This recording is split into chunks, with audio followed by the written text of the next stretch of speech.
Hey everybody, welcome to our patent assignments page. I'm JD Hoovener, owner, founder, and patent attorney here at Bold Patents Law Firm. I'm glad you made it to this page. This is really important.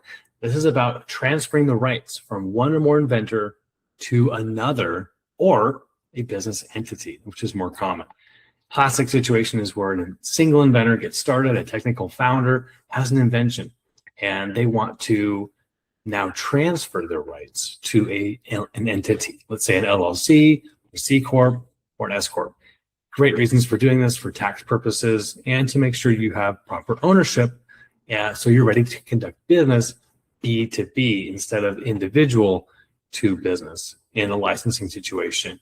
Then generally I want to prevent liability to you as an individual, and so us attorneys, we should recommend that you transfer those rights to a business or to someone else if you're selling your patent.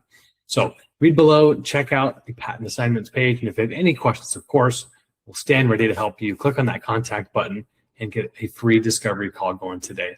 I'm JD Hoovener, wishing you a great run. Go big, go bold.